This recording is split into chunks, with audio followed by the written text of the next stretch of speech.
Coach, 27-0, and is it still fair for you to say that this is still a work in progress? The rest of the country going, yee?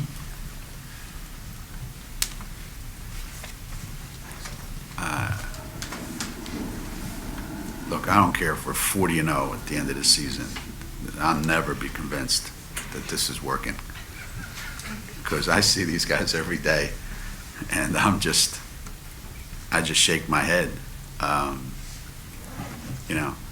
They have a tendency to be really good when they have to be really good, and so far up to this point, they've been really good when they needed to be really good. So I guess in that respect, yeah, they're a masterpiece. We've created a Rembrandt what am I saying? That's blasphemy. Michelangelo or Leonardo da Vinci. But I see them every day in practice. I just cannot get those words to come out of my mouth. There's so much we have to do with this group. So much left. Again, and that's probably because I know that we're like that close to being like nobody can beat us. And we're that close to like Saturday.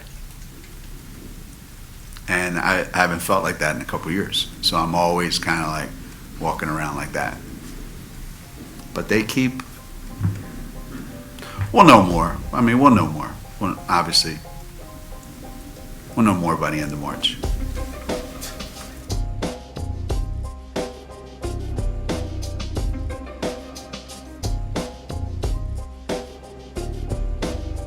Hello, UConn fans, and welcome to another episode of the Husky Hoop Scoop. This is Aman Kidwai, manager of the UConn blog, here to talk UConn women's basketball with our trusty panel. We've got Will Richardson, Irene Ananka, Dan Connolly, and we're just going to dive right into it. The Huskies went and, in very impressive fashion, got that 100th win over South Carolina, 66-55. Very impressive performance for the Huskies. Huge moment for the sport. We'll definitely touch on that a little bit later, but I think it's probably a little bit more interesting actually to talk about what happened next. 5 days later, they make the trip down to New Orleans. Maybe that had something to do with it. And they go to Tulane, a mid-tier American Athletic Conference women's basketball team, and get their biggest scare of the season. Dan, what went down in that Tulane game? Well, I think a big part of it was, as much as they wanted to say, like, oh, there's no letdown from a big game like this to a regular tournament or a conference game. But let's be honest, when you're going from a game like, say, South Carolina, which Gamble was rocking, it was an electric crowd. It was one of the best crowds I've ever been a part of at Gamble. And then going to Tulane and Devlin Fieldhouse, which is at best a lower tier venue in the conference. I mean, that's a very tough jump, and there's definitely a big letdown there. And the fact that they were at All-Star Weekend the night before, it didn't seem like they went into the game totally focused on the game. I mean, they murdered Tulane the last time they played by, I think, over 40, 50 points. So that was definitely a big part of it. Also, Kia Nurse, that was her first game out. She struggled through a lot of the South Carolina game. It's her first game without her. She's the clear leader on the team. And at the same time, they're very thin at the guard position. They've got Sanaya Chong and Kia, who usually start, and Crystal off the bench. But with Kia out, they really only have two guards that they can roll with. So it hurts them defensively. I mean, it hurts them all around. Yeah, I mean, the letdown factor is kind of an obvious choice or immediate direction that you might think in, but this is the UConn Huskies. This is Gino's squad. This is the most dominant college basketball team we've ever seen.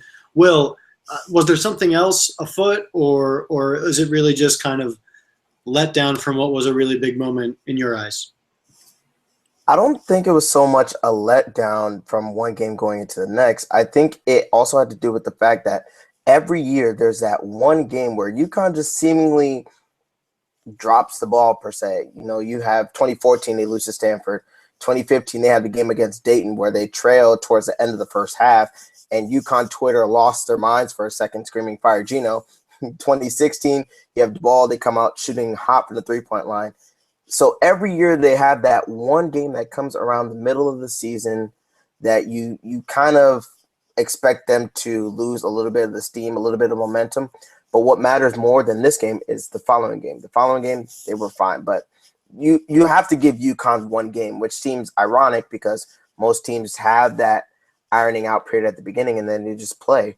But we have to give UConn at least a game to stop, figure out what's wrong, dissect all the problems, and then start again from there. Fair enough. I mean, that definitely does happen, but again, not with the UConn Huskies, and especially not in American Athletic Conference play. Irina, your thoughts on seeing them come very close against Tulane to losing? As a UConn fan, it's difficult to say, and these are not words I say very often, but that was the kind of game that we were expecting out of them this season. What we got was a team that required no building, was completely well put together. They had that quick little scare at Florida State, but they already only won a game in single digits once this season earlier this season. This is what was supposed to happen. So the fact that they figured it out and have surpassed all expectations, I think was to be expected at some point this season. I thought that perhaps South Carolina would have been that game where they were humbled down and their lack of maybe consistency and work ethic in how they would be able to get together as a unit versus last year with this chemistry would take place. I didn't expect it to be against Tulane. So I think that was more of the shock as to who the opponent was. But this level of play and the uncertainty, I think we all should have been prepared for at some point this season, in addition to that first game. Yeah, that is a really good point. I mean, it is a young team, and then, of course, with Kia Nurse out due to injury, it becomes an even younger team. Dan, want to dig into this Kia Nurse situation a little bit more. She's out for the rest of the season, might miss the beginning of the conference tournament. Let's talk about specifically, what are the ways that Kia Nurse's absence affects the team? I think the biggest of all is definitely leadership. Like you said, it's a young team, and Sanaya Chong hasn't really had that role where she can become a leader. So and if you go through the rest of the core four, Katie Lou said she's tried and said to say a little more, but she's still only a sophomore. Nafisa Collier, Gino's happy if she says anything.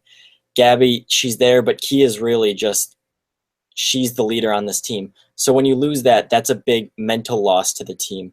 But then her defense is very underrated. She allows the Huskies to do a lot of things defensively at the guard position. So when you lose her, you're replacing her with Crystal Dangerfield, who's a freshman, and she's definitely further along offensively than she is defensively. Gino's complained about her defense a lot this season, saying she doesn't work hard enough on the defensive side of the ball. She needs to pick up her feet more.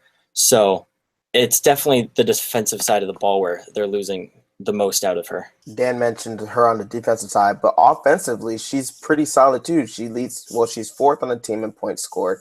She has the second highest assist to turnover ratio, and she leads the team in free throw percentage. So those are three important intangibles that you kind of need to have in order to have a cohesive team come March, because March starts, next week?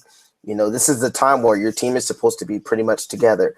Injuries happen all year. You had Crystal missing time in the middle. So this kind of derails the team a lot. Now, luckily, because they're in the American, they may be able to roll through and survive until Kia comes back.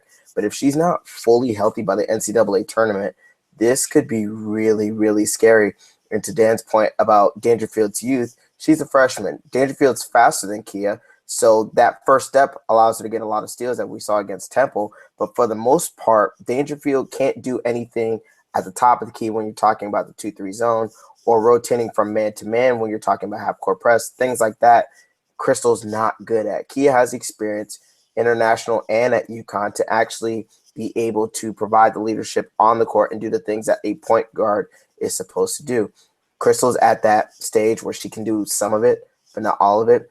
And Gino's not going to bring Molly Bent into some of these games either, because he needs to know that he can trust the players that he's bringing onto the court.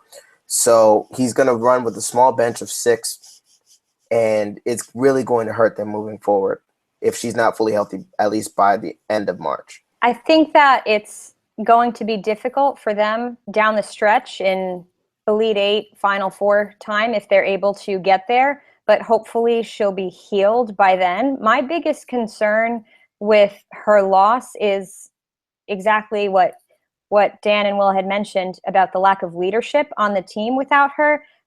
But I see that a little bit differently. I see the way that they've grown and they've built their chemistry this year as maybe an opportunity to play for her these next few weeks, to see her. She's a presence on the bench. It's not like she's not there. She can still lead them. She can still guide them. She can still LeBron when he's injured on the sideline in a suit and still coaching the team, and everything is still happening the way it should be. She can have that presence if Crystal Dangerfield steps it up, and she goes from being fast and having the offensive skills to learning that defense overnight. This is her time. She's almost a sophomore. This is the time for her to execute on everything that Gino has been prepping her for. It was going to happen either in 3 months from now, and that timetable is stepped up and there's no off season. It's going to happen tomorrow.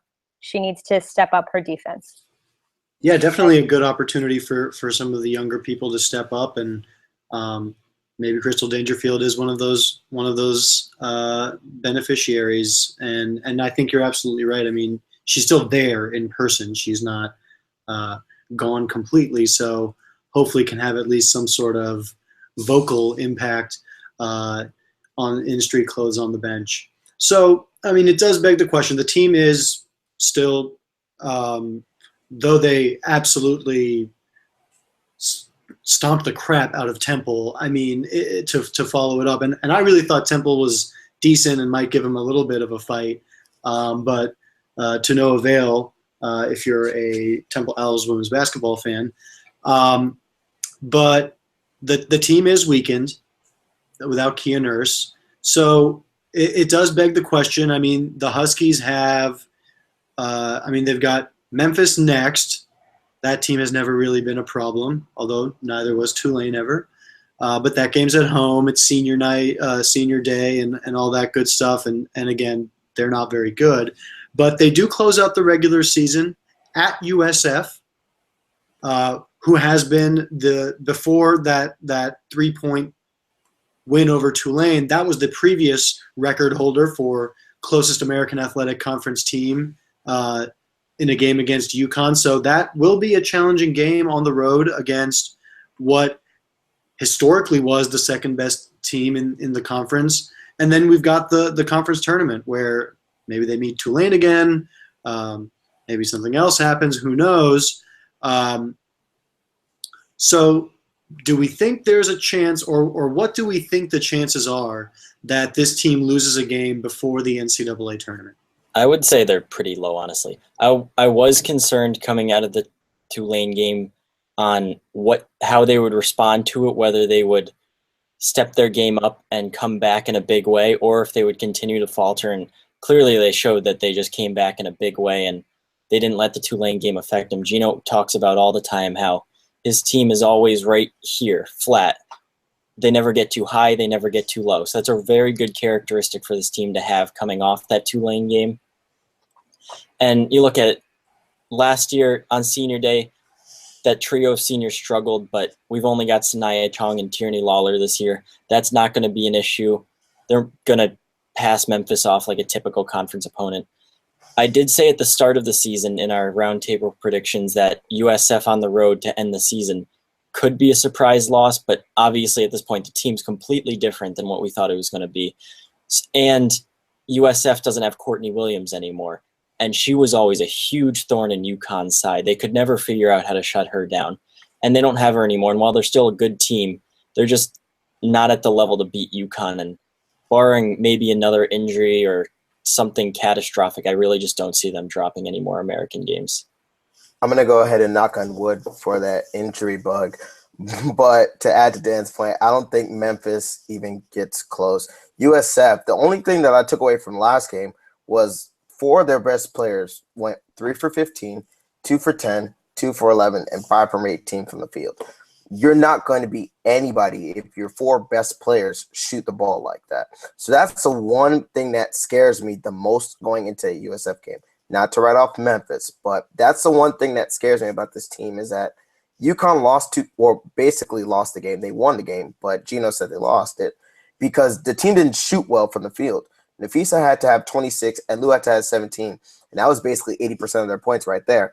So if UConn shoots poorly like that again against a team like USF, where you kind of expect those shots to fall a little bit more, then that would be the only way that I would ever see UConn stumbling in at any point between now and the conference. But I don't think there's a chance of them losing at all because Kia's absence is going to force them to adjust and to improvise on the fly every single practice and every single game. They're going to work on something different. They're going to focus on a different point of attack, whether it be Lou getting her 3-point shots to fall or Gabby getting more consistent from the mid-range jumper spot or Nafisa getting to the foul line more. They're going to find something to fix and to adjust, and that's why they are UConn. So I don't see them losing, but hey, anything can happen once March comes around.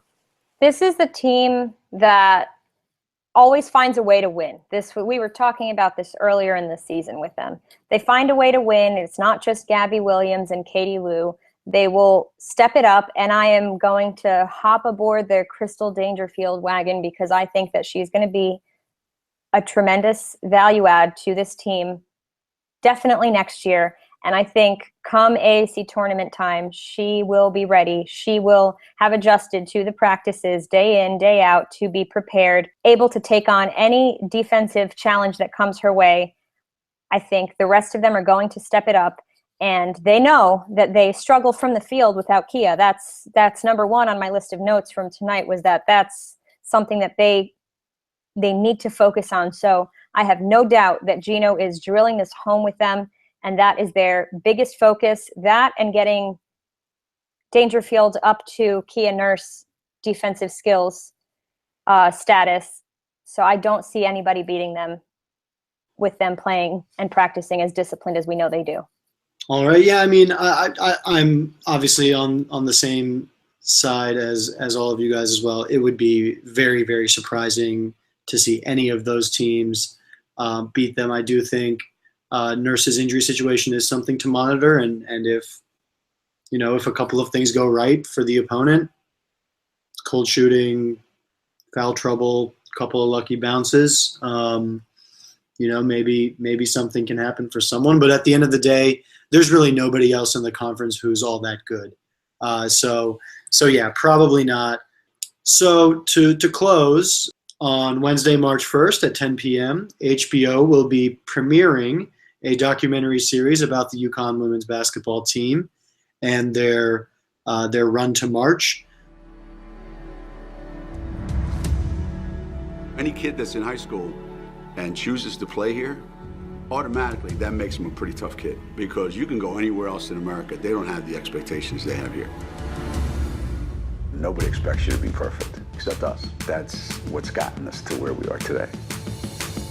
Together on 3. 1, 2, 3. Yeah! This is why we practice the way we practice, we train the way we train. These big games against the best teams in the country, they're fun for us as a team. They're supposed to come in here going, I wonder if we can do this.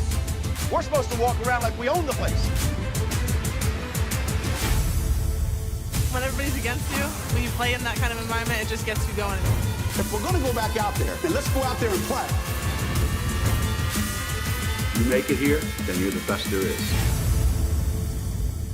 Thoughts on this HBO series, what we're looking for, what we're hoping for, expectations, that kind of thing. I am super excited for this. With Gino, you're going to get a good soundbite when he's talking to the media. So when you're going to get Gino behind the scenes, when he's not really paying attention to when the microphone's on or when the camera's off, it's always amazing just to see the way he coaches, because obviously there's nobody like him in really all of sports. I mean, just the way he can get the most out of his players, and we're going to be able to watch him go to different players and see how he tries and push the right buttons to get the most out of them like he does best. And I mean, I don't think you can pick a better season for this. I mean, this has been one of the more interesting women's basketball seasons in recent memory. I mean, if we did this last year, all due respect to last year's team because they were incredible, but like, come on, it would have been boring to watch the big three go through it and beat everyone. But this year, it's so much intrigue at the start of the season as to what they would be, and then how they just kind of started rolling, and we kept expecting them to lose, and they never did. And to see the behind the scenes working through all of that is going to be really interesting. I think the one thing that I love seeing is women's basketball being put in the spotlight as a sport, which sounds kind of dumb, but as of the last maybe month or so, there's been a lot of speculation as to women's basketball actually being relatable enough to the regular sports fan for regular Joe Blow to sit down and want to watch. And the UConn streak of them getting to 100 was the tipping point for that. But now with this HBO special, it puts UConn in the forefront as a team in all of sports that is somebody that is worth the credit, that is worth it. Gino is the only coach that I've ever seen or heard of that is as honest, blunt, and realistic in every way, shape, and form. And Dan mentioned it, with the media, he gives us great sound bites.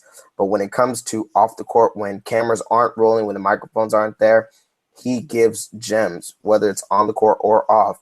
So I'm interested to see the coaching standpoint. But this gives us a chance to look at the players too. It's because we don't get a chance to see players actually be students. They're athletes first and students second. So yes, they're going to be wearing their UConn gear and they're going to be practicing. But this gives us a chance to maybe see the dynamic of a locker room or see the players sitting down and having conversations. So I'm looking forward to seeing that as well. And hopefully this leads to trend for HBO and other networks to actually get on board with women's basketball because there are stories to be told, and this just happens to be the best one. Perfect timing for UConn. Perfect time for women's basketball. You couldn't write a better story or hire the best producers in the world to come up with what this program has done, from the coaching to building the talent this season to everything that is going on and off the court. HBO is very lucky to have been able to follow them around. No offense, Gonzaga, but the men's version of this is not going to give you the same quality content of what this HBO series is going to show you. And I watched that trailer that they just put out, and I was enthralled from the start. And they position this as a show that's going to be telling you not only about Gino and how incredible this program is and how amazing this run has been for them this year, but also that this is, and for nobody to ever forget, the greatest college basketball program ever. And I'm very excited that HBO decided to take a step in that direction for women's basketball, for this program, and I cannot wait to watch. Yeah, I mean, that's a really good point. You could not write a Gino Auriemma head coach character, and it would be way too unrealistic for somebody to be winning that much, but also be very straightforward, so unbelievably honest, funny, and engaging. I mean, it's really incredible, and I think that's what's going to be exciting for us as UConn fans is, especially those of us who have followed the women's basketball team closely, is the whole world is about to see this just tremendous show that we've had going on. Not just that they're so great, but that they are great fun to be around and to hear from, and not just Gino. I mean, the players are great. They're a blast to talk to. They're very open and nice. And when you think about, just from a pure, let's say we're not UConn fans here, and just from a pure interest of story and access perspective, I mean, in this day and age, in college football, in men's college basketball, coaches act like they are protecting nuclear secrets. Players really give you manufactured sound bites. They're trained not to really offer too much, but there's a lot more openness that the players have at this level, either because they know they need the positive exposure or because they're just allowed to be who they are. But I think that's going to be the really great part, is to see that the human element of this, how much work they put in to be this great. And then just, again, to your point, Will, about women's basketball and having it gain respect on a national level, to see that they're good. They're great athletes. They're some of the best athletes in the world, and people need to respect that. So I think it's a great platform for UConn as a school to have, and then to be putting our best foot forward from an entertainment perspective in the women's basketball team is doubly great. Somebody sent me this today. They said, you know what the definition of a dynasty is? A place where you have to get better every day just to stay the same. It's a hell of a thing. That's really, I'm telling you, I waited all day to say that, and you better appreciate it. Let's go. Great job, guys. That was you know what? We didn't play great. But you know what? We had a great heart tonight. We didn't play great, but we had a great heart. And that's maybe more important. Congratulations, guys. Together, 1, 2, 3. Together. Hey, turn around, look at me. Let's go. I'm out of here. I'm done. I'm done. I've had it with these guys. Because now I'm going to have to start saying they're good. That's going to do it for us here at the Husky Hoop Scoop. For Dan, Irina, and Will, this is Aman Kidwai. Thank you all for watching.